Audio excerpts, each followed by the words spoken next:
If you've ever been to Vancouver in the spring, you may have noticed the cherry blossom trees. A lot of them. It's estimated that there are over 43,000 of them in the city, which accounts for nearly 30% of all street trees. They are, of course, not native. They came from Japan. 100 years ago, in 1925, the mayors of Kobe and Yokohama presented Vancouver with 500 trees to honor the Japanese-Canadian veterans of the First World War.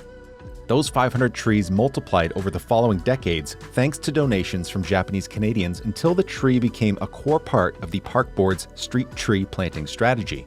These things are everywhere.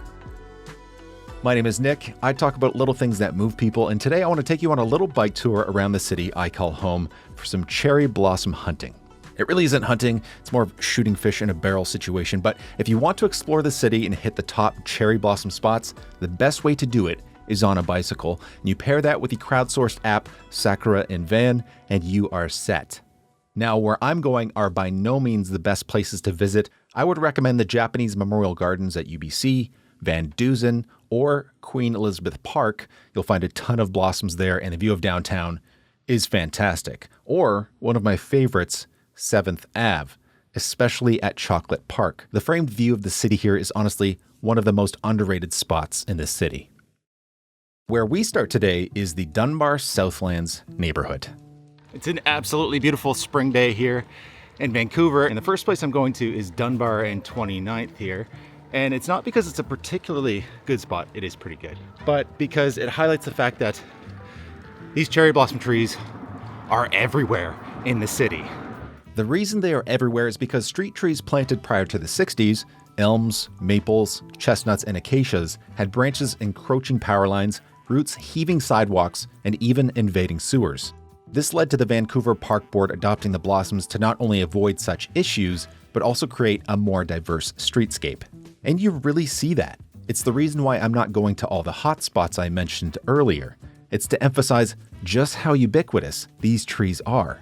The next stop is just by West Point Grey Academy. It's a school where former Prime Minister Justin Trudeau had his infamous blackface incident. Bruh.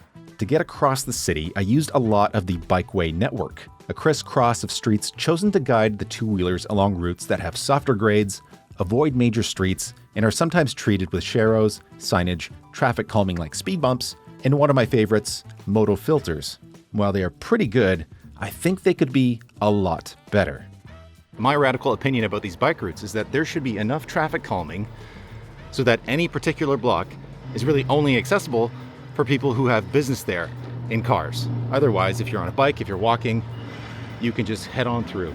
Which may sound a bit crazy to some, but this has worked wonders in many Dutch cities, helping make the streets safer and increasing ridership without shelling out the big bucks on separated bike lanes.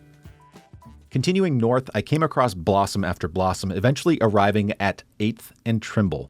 This is where you'll find West Point Grey Park, and while there aren't many blossoms right here, it's got a decent view of the North Shore Mountains and downtown Vancouver. And I guess taking the hill down is a lot of fun too. But I didn't mention West Point Grey Academy just to make fun of our ex-Prime Minister. Rather, it gives me the opportunity to point out the Jericho land's transit-oriented development that is planned for the site of the school in the adjacent property formerly owned by the Department of National Defense. This will absolutely change the fabric of the west side of the city, and it couldn't come any sooner. But now we are headed to the beaches. This is Jericho Beach we're headed to, and already, or at least still, look, cherry blossoms everywhere. Like, it's hard to go a block or two without seeing cherry blossoms right now. And this is just what's here now. This particular species is currently blossoming, but you'll see other ones around town. That might be one right there that have like a very pinky, bigger petals that bloom a bit later, which hopefully I get some more shots of those. The ones in bloom here are cherry blossoms, of which there are many varieties, some with pink petals, for example, that bloom a bit later, but there are also many plum blossoms around the city. And I am no expert on specific species, but once you know what to look for, it's not too hard to tell cherry and plum apart. First are the petals.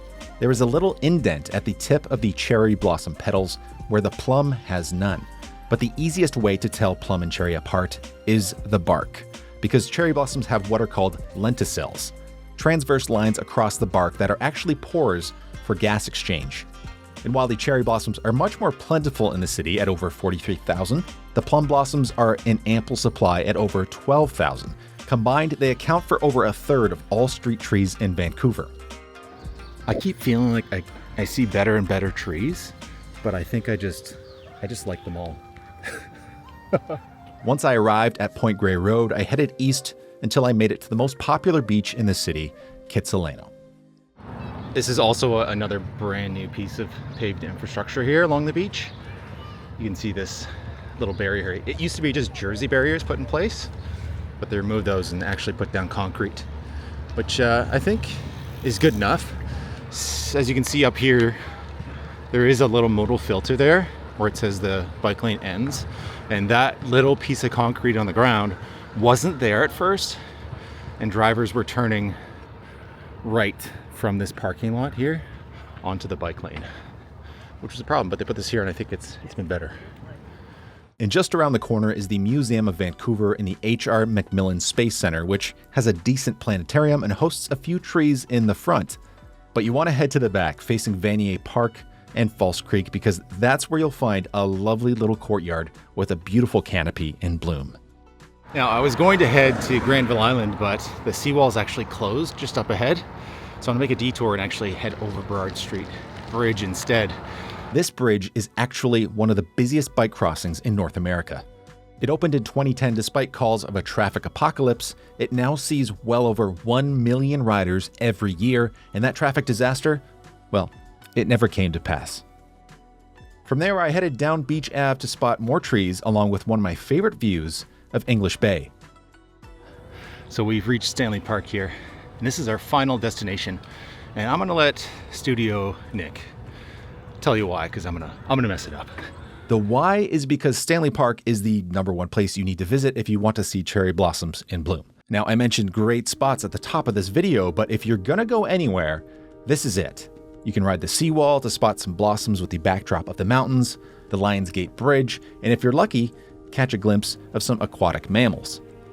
But taking a walk in the park is perhaps the most important stop, because this is the epicenter of Vancouver's cherry blossom boom. This is the Japanese-Canadian War Memorial, and it is surrounded by dozens of beautiful trees. This is where the first cherry blossoms were planted 100 years ago. These here, I don't know if they are, but I like to imagine these are the first cherry blossoms planted in the city, right here in Stanley Park. It's going to sound cheesy, but these trees do mean a lot to me. They were planted a long time ago for us to remember the folks who lost their lives to protect our way of life.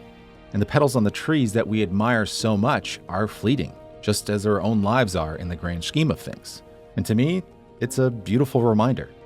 The people who originally planted these trees left a legacy behind. They didn't get to see them grow and bloom. We're the ones that get to enjoy them. It's like that old proverb says, a society grows when old men plant trees whose shade they'll never sit under. And while it's not exactly the same, I like to think we are fighting for our own legacy, trying to make our cities better, one street at a time. I just hope we'll get the ball rolling with enough momentum so future generations get the chance to cruise around the city in bike lanes we'll never get to see.